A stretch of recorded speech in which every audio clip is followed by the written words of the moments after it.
The St. Louis Cardinals have lost 4 in a row, but there have been some positives, including the resurgence of shortstop Masyn Winn.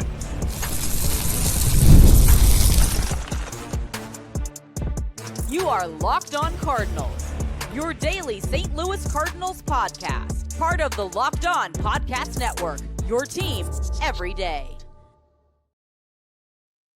Hey there, Cardinals fans. I'm JD Hafford, and I'm your host for Locked On Cardinals, part of the Locked On Podcast Network, covering your team every day. You can follow me on X at JD Sports Radio, as well as the podcast at LO_Cardinals. We're on YouTube. Make sure you like, subscribe, and comment. Hit that notification button so you don't miss out on anything. Also available on TikTok and Instagram at Locked On Cardinals. This is a show serving Cardinal Nation and giving the best fans in baseball all of the info about the birds on the bat. Today's episode brought to you by Gametime. Download the Gametime app, create an account, use the code LOCKEDONMLB for $20 off your first purchase. Thomas Govain from RedwoodRants.com is with us here today. We've got a lot to cover. First thing we want to get to, kind of some breaking news that has kind of surfaced coming from the Dominican Republic concerning Octavio Dotel, former Cardinals reliever. What can you tell us about this situation, Thomas? Yeah, I woke up this morning, saw a report. There's a person who sent a message in our Redwood Rants group chat that Dotel was at a nightclub last night and the roof collapsed. Reports were that he was missing. Hector Gomez just tweeted out that he was rescued. He's alive. He's well. I put a story up on Redwood Rants for some more information, but he is alive and well right now. No, so that's good news at least. But yeah, some scary moments there. It was him and actually a couple of other players. But I think Henry Blanco was one of them that was there too. So, interesting stuff. So glad to hear that at least they're safe. I don't know what the rest of the story entails, but you guys can check that out at redwoodranch.com. I'm sure Thomas will keep that get that updated for you if more information comes out. Moving on to closer to home things, the Cardinals. Not going so well right now, but it isn't, and not everything is negative. Okay, there are some positives to take away from this, and one of the things that we want to point out is the resurgence of Masyn Winn. Last 19 at bats over the last 5 games, pretty darn good. Thomas, what do you got for us, and what's going on with Masyn Winn? Yeah, he went the first 5 games without a hit, and Derek Gould wrote a story on April 1st that Winn was getting close. Winn himself said it's getting close. It's getting close to being something scary, and it has been pretty scary since then. His slash line is now 243, 333, 324. After not recording a single hit in his first 5 games, he's dropped his strikeout rate to 31%. His line drive rate has doubled.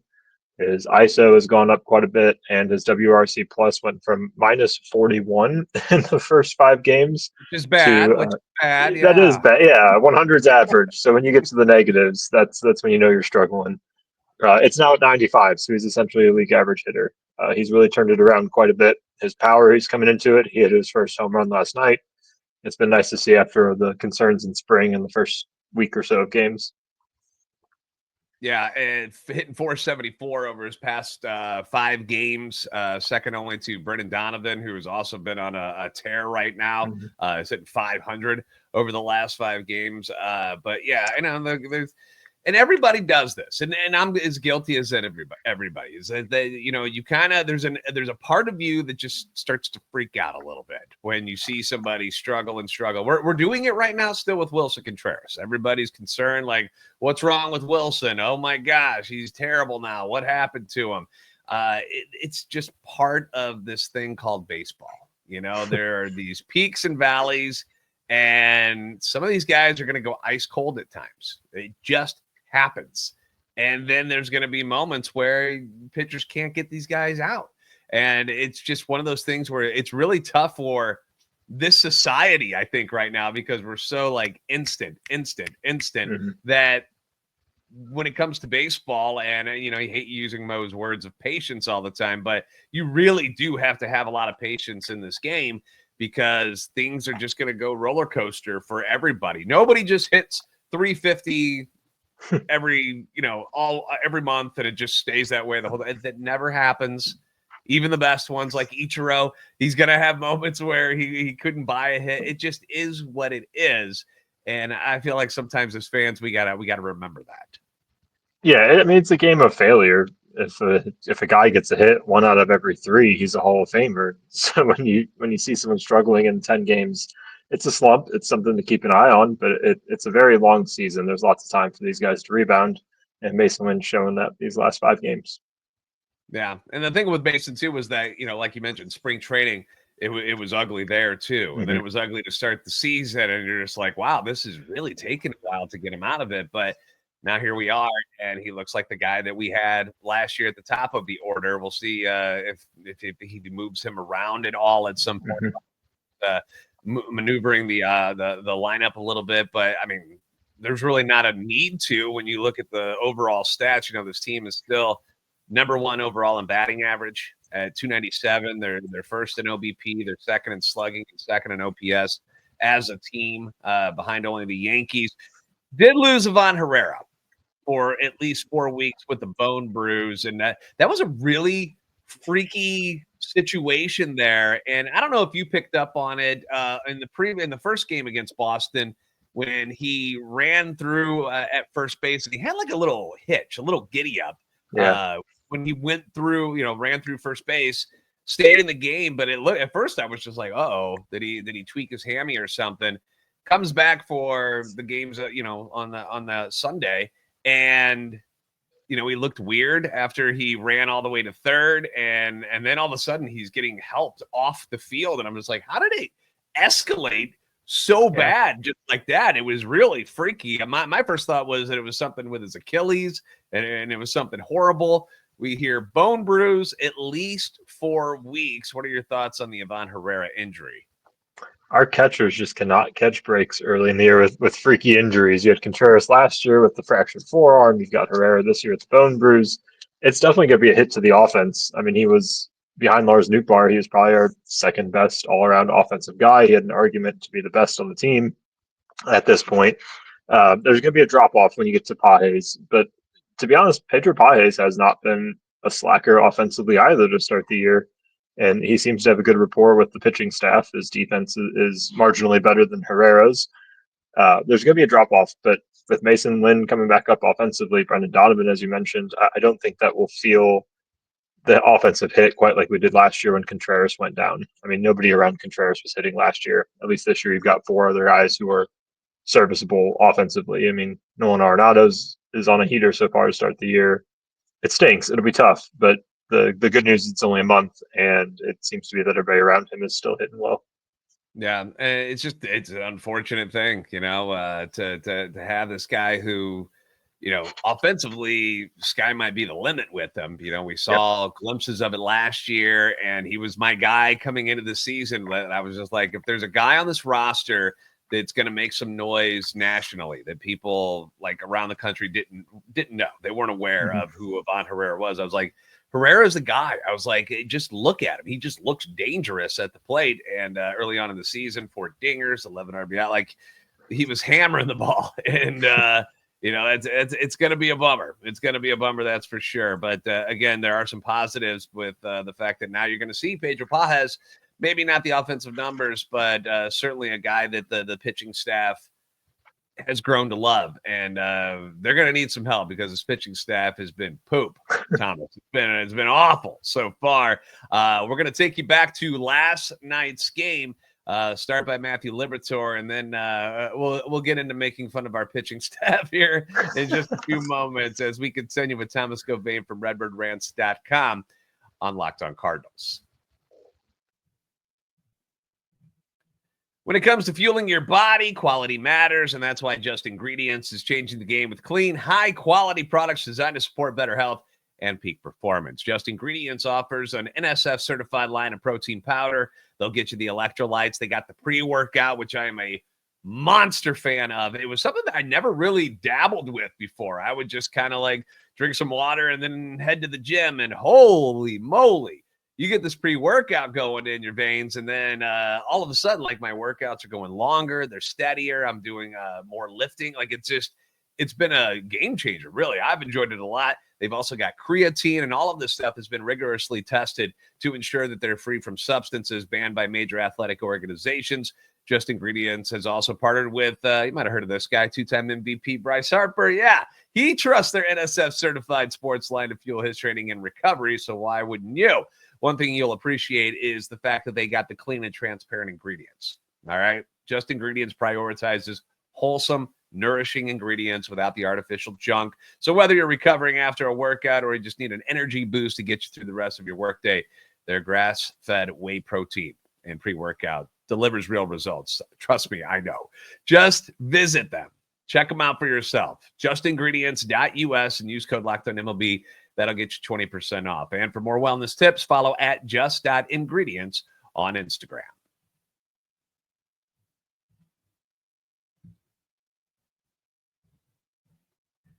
Thanks again for making Locked On Cardinals your first listen every day. Leaving comments on YouTube as well as on X anytime you want. The feedback is always welcome and encouraged. Thomas Govain from RedbirdRants.com is joining us here today.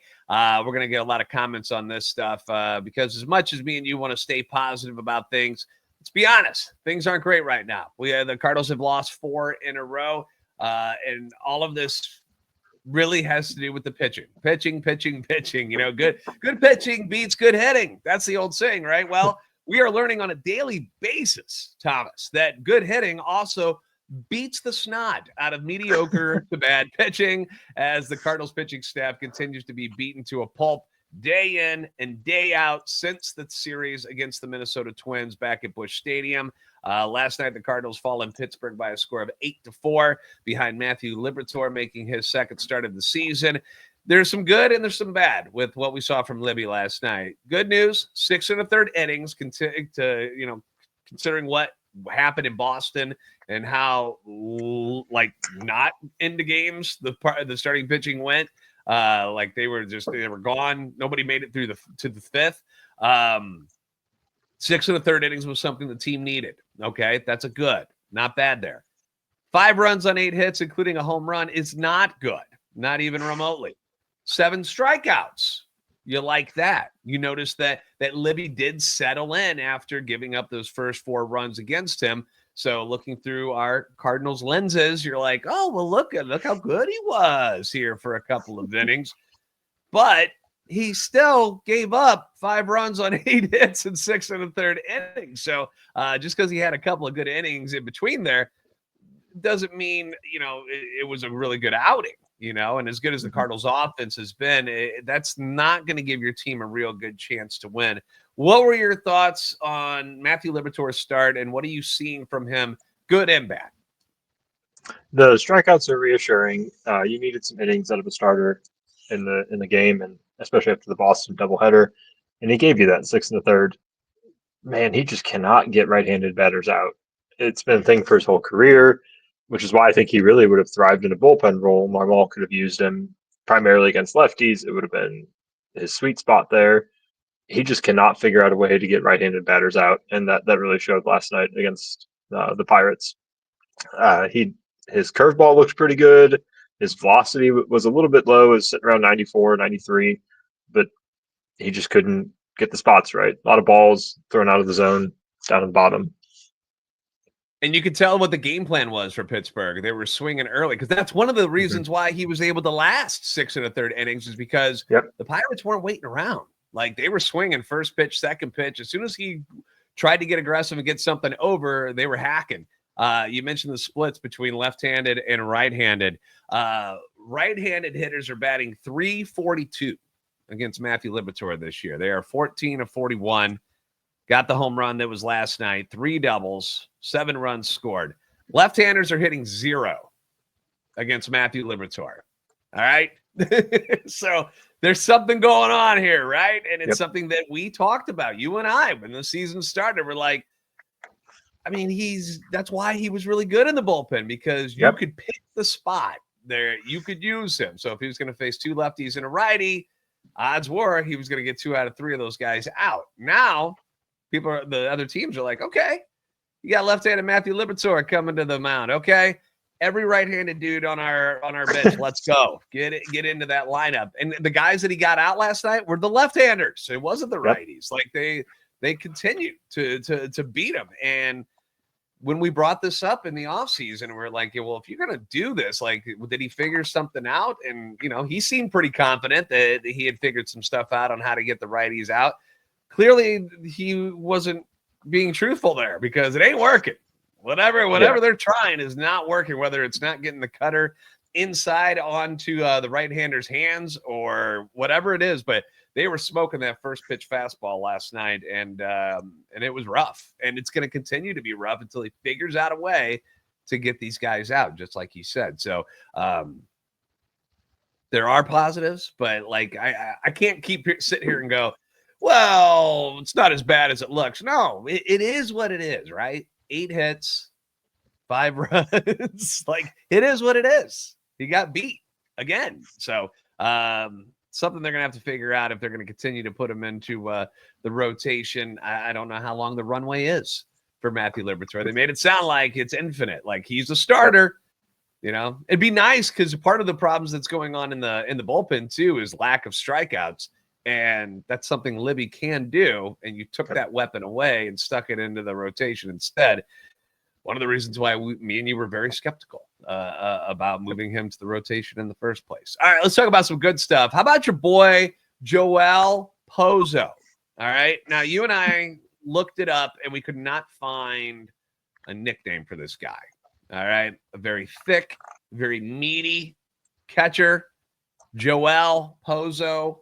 Bozo the Clown. So I came up with Pozo the Round. Do you think he will be offended by that name? Because there's no way he can hide it, right? Like that, you are who you are, brother. I don't. If someone called me Pozo the Round, I think I'd have a problem with it. So he might want something else. If anybody else has a creative mind to come up with a nickname for him, go for it. Let us know. We'll run with it. But I guess for now we're sticking with Pozo the Round. Or we just call it Pozo, man. That's just kind of cool. Pozo. I like that. Name in the first place. I liked it. I when they announced that he was getting called up, and so I started doing my research. I'm like, this dude used to slug in the minor leagues, AAA. Like the last 4 years, he's been outstanding. And we get to see him hit his first home run as a Cardinal last night. What'd you think of Pozo, not only at the plate but behind the plate? How'd you feel he did as a catcher? Yeah, first of all, he's got a fantastic story. If you look back, Redbird Rants had something go up today. The Athletic had something from a few years back. If you have a few minutes just to read his story, how he came here, his struggle with the Rangers, it's a fantastic background. He's a backup catcher, so I'm not going to put too much stock into what he's doing. But It's awesome he got a home run. I don't remember who said it, but his first career home run with the Rangers was in his first at bat with them, and he comes back and he hits one for us too. So he had like 1,300 something days between home runs and at bats. Brother, that's what he does. Right. That's what Pozo does. Yeah, he's a backup catcher and he hits home runs, so it's exciting. It's one of the bright spots from last night's game. Yeah, like it was good to see him, and in that collision with Wilson Contreras. First like, you got to be kidding me. We our other catcher injured our other catcher, and it was like, oh gosh, right. This is a clown show right now. And after they were both okay, and you saw Pozo just take a glance down at Wilson. Wilson's laughing. They're like, yeah, I know, I probably should have got out of the way. But it was good to see that both of them were okay. Mentioned that Brendan Donovan continues to be on a heater. 3 more hits last night. Brendan Donovan is, he's on fire right now. Thomas, this has been a lot of fun to watch so far, seeing him take at bats. Yeah, this is the Donnie that we all wanted to see. You put him in the 3 spot behind Nootbaar and Contreras. I think it was you who mentioned it's a reset for on base. So it goes Nootbaar with on base and just general hitting, Contreras power, and then you reset back to Donnie with some on base there too. He's found his stroke, it seems to be. It's nice to have him there in the 3 spot right before the power hitters of Burley and Nato and Jordan Walker. Yeah, and Wilson Contreras last night, not a great night. Continues to look more like Pedro Serrano from Major League, whatever is going on with the curveball. Like, he cannot figure it out, which is so weird. We mentioned Masyn Winn having his struggles in spring training. The one guy that had no struggles whatsoever, and it looked like he was just going to light the world on fire coming out of spring training, was Wilson Contreras. Like, everything he hit was like 110 miles an hour off the bat. Everything will look great. And so far this year, he's been one of the worst hitters in all of Major League Baseball. He's hitting 103. He still doesn't have a dinger. He's got 3 RBIs. He has struck out 18 times and has only walked twice. Again, we preach patience. We are only a couple of weeks into this thing. We do believe Willson Contreras is going to be fine, but for whatever reason, and they keep mentioning it in the telecast, that he's just not picking up the spin. Yeah, in his last at bat there, they just threw nothing but breaking balls, and he could not keep up with them. He seems lost behind the plate. They're not picking up the spin. Yeah, and when Willson is like, he looks like he's never hit a baseball in his life when he isn't on. Like, we've seen this over the last couple of years with him, where he gets into these funks, and it's like he's not even close.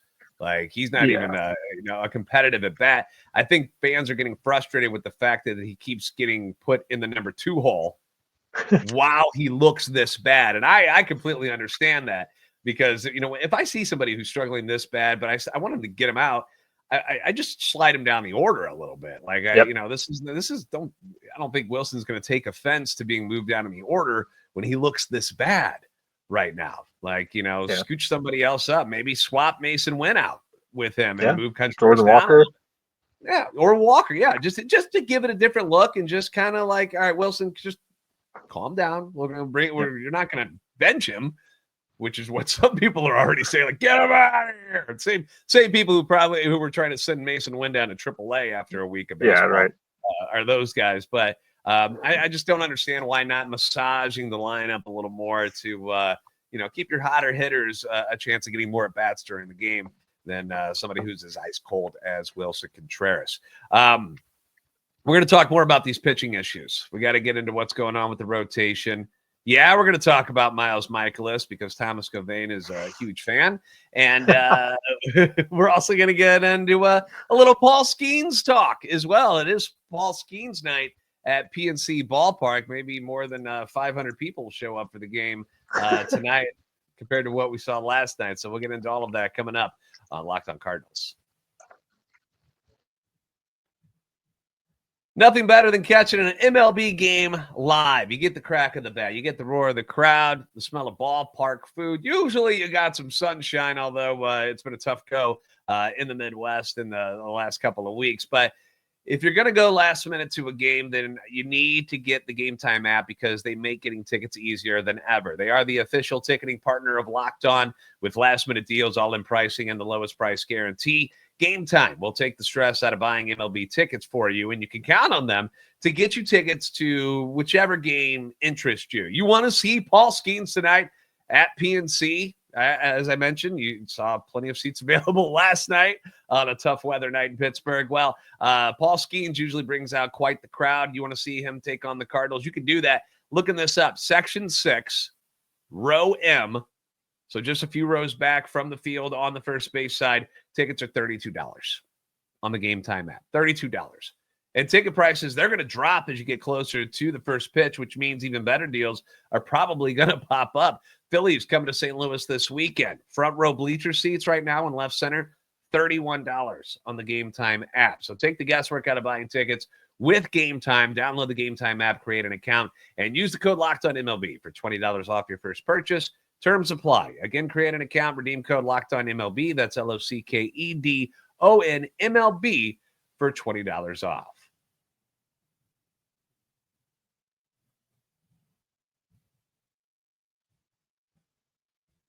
Thank you again for making Locked On Cardinals your first listen today. For your second listen, check out Locked On Fantasy Baseball, their podcast with Dominic and Matthew. It's a whole lot of fun if you like fantasy baseball, because they're going to get you the inside scoop. They do all the dirty research that, maybe you just don't have time to do. They're going to tell you who's got the best pitching matchups, who's got the best hitting matchups, who you should be pulling off the waiver wire, who you need to be dropping, stuff like that. They're going to help you win that championship. You can find Locked On Fantasy Baseball on YouTube or wherever you listen to your podcasts. Thomas Govain from RedBirdRants.com joining us here again today. Let's talk about this pitching staff. You want to start with Miles Mikolas and just kind of get it out of the way, Thomas? Because Miles Mikolas, there's not a whole lot to say. Like, he's been one of the worst pitchers in baseball for a couple of years. Every once in a while, you'll see him come out and have a pretty nice game against the Angels in his first start. Not a bad game at all. It was like a 2-hitter. Like the Angels. Like, oh, okay. Then you saw what happened in Boston, and it was something I talked about. Like, you could just feel it. You could just tell the way the momentum was with Boston after Helsley's meltdown in the first game that, oh boy, look who's starting tonight. Mikolas at Fenway, one of the best offensive parks in Major League Baseball. And all they did was punish the Green Monster and the baseball over and over and over. People are wondering, why is Miles Mikolas still on this team? Do you have a good answer for them, Thomas? Because that's what they want to know. Yes, it's Josh Jacobs, our site editor, wrote about this. It's the sunk cost fallacy. We're paying him $15 million. 18? Is it $18 million this year? Whatever it is, it's far too much. It's 17.5 is where we're at. Okay. So we're paying him that much money. May as well pay him to lose some games for us. His 81 pitches he had the other night, he got only 2 swings and misses. That's only 2 more than me and you. Well, I think I could throw like 65 maybe right now, and I would imagine I could probably get 3 swings and misses with that. Yeah. He's just not there right now, and he hasn't been there for 3 years. We've been paying him $55 million. 3 years we've been dealing with it. Yeah, $55 million to be just a little bit better than the worst pitcher in baseball over the time, Patrick Corbin. And I don't know. We're keeping him here because we're paying him. That's all I have to say. Yeah, I wrote back to somebody. I was like, there's 17.5 million reasons why they're still throwing him out there. But he sucks, man. Like, that's the thing. It's like, so you screwed up. You gave money to the wrong guy. Can we not just move on in our lives? And again, we're going to preach patience here because it's the first 2 starts of the season. And last year it still blows my mind that he led the team in quality starts last year. I don't know how that even happened, because when you throw 32 starts and they just make you eat innings, you're bound to run into some quality starts every once in a while. Yeah, but how many 6 innings with if he gave me 6 innings and only gave up 3 earned runs over and over, he's like an all-star. Like, that's like outstanding stuff. So I go back and I see this, I'm like, I don't remember all of these where he was good. When did they happen? And it's because the games like you saw in Boston just stand out so much, where when he's bad, he's really bad. Like, where it is legitimately batting practice for the other team against him. And it's painful to watch. And it always seems to come at the worst time too. Like, oh yeah, we got a doubleheader and your bullpen's taxed. Here comes Mikolas. Yeah, go get 2 innings for us. This is where he's going to drop a bomb of, just of being terrible. And like the one time where you needed him to go a little bit longer, like Ollie had no choice. He was just like, I can't leave this guy out here anymore. This is embarrassing. So that's why, though. Like Thomas said, it's because they're paying him. This is the last year, and they're going to give you the excuse that, but he eats innings. The stats show that he eats innings. He's going to be out there. I think I'm on board with everybody else, where it's like, I would rather see Michael McGreevy or Quinn Matthews or almost anybody else pitching every 5th day than Miles Mikolas at this point. But that's what's going on. Erick Fedde, really good in his first start. Not so good in Boston. Never looked comfortable on the mound. That does happen from time to time. Your thoughts on Erick Fedde? Where are you as far as worried about what he's doing so far? Not so much. The price in his contract alone makes me a little bit less worried. He's a fraction of the cost of Mikolas, but he showed last year his revamped pitch mix did him well. Like you said, it could just be a bad start for him. I'm not overly worried about him. If he keeps doing this and he keeps on getting 5-6 earned runs against him, that's when the concern is going to start growing. But he's our number 2 pitcher right now in the rotation. If he can repeat what he had in his first start, good for him. That's all we need. Yeah. Palante, his start, that was one where I thought he was better than what the final was. He couldn't go long, wasn't very efficient. But the Red Sox were taking some really good at-bats off him, like just constantly battling. And, it happens from time to time. But I wasn't overly concerned with him either. I thought Palante was fine. It just, you want to get 5-6 innings out of these guys all the time, but sometimes the other team is just tougher. And the Boston Red Sox, let's not forget, like, they spent a lot of money this offseason and have a very good lineup. So it's not like they got pummeled by the Marlins or something like that. Somebody who didn't go out and isn't just loaded with a bunch of sluggers. That's what made last night's game against the Pirates so disheartening, is you give up 8 runs to a Pirates team which is still rolling out Tommy Pham and is still rolling out an Andrew McCutchen and guys that these are not sluggers. Joey Bart is tearing you to pieces. Like, this is that you can't have that. That just can't happen. Bullpen wise, who scares you the most out there? Fernandez, King, or Roycroft right now? Ryan Fernandez, because he was supposed to be 7th inning guy for us, and he just doesn't have it. Chris Roycroft, you can send him down whenever you want. He's not supposed to be a major contributor. John King has always run into a bit of luck with his outings, so he's starting to get what's coming his way. Ryan Fernandez does concern me, though. Yeah, and at least this year, Rule 5 last year, so you couldn't send him down. At least now, there are options. Like, you've got guys. Right. I haven't seen how guys like Riley O'Brien have been doing. Rodri Munoz. Yeah, there's guys, because we talked about this spring, that like, wow, man, the Cardinals have a lot of depth if things go sideways in the bullpen. So there are some names down there, and maybe they'll start making some moves in the next week or so. We'll see. Paul Skenes tonight on the mound. You've got some fantasy implications here, Tom.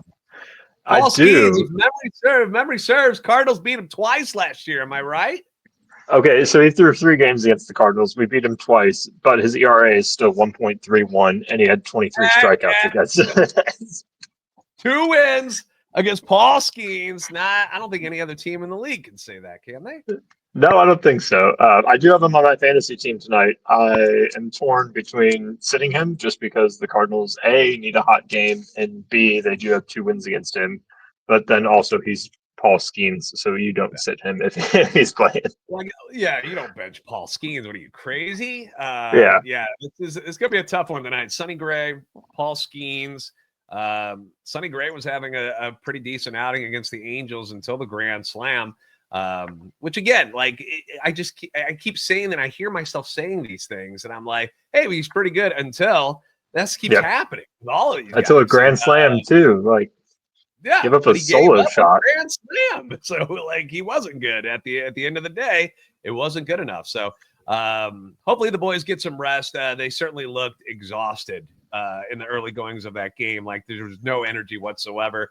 Fluid, and I'm not trying to make excuses, but it's real. If you've ever had to fly from Boston to Pittsburgh at midnight and land at like 3, check into a hotel after a doubleheader, after getting embarrassed on national TV too. So I had a pretty good feeling things weren't going to go so well for them last night. Hopefully tonight, a little extra rest, get some of the guys back. Nato, hope he's feeling better, and we get these guys back in the lineup and at least put up a fight against Paul Skenes. Again, like you said, they beat him twice, but I feel like they scored like 2 runs off of him total. 3. They got 3 runs against him all year. Make it 3, boys. Here we go. But should be at least you get a chance to see one of the best in baseball tonight. We'll see, if this offense, which has been so good and is left-handed heavy, maybe they can give Paul Skenes some trouble with the new approaches from Brant Brown and company, because so far it's worked. Even last night with their, they didn't hit double-digit hits for the first time of the season. But man, I had everything.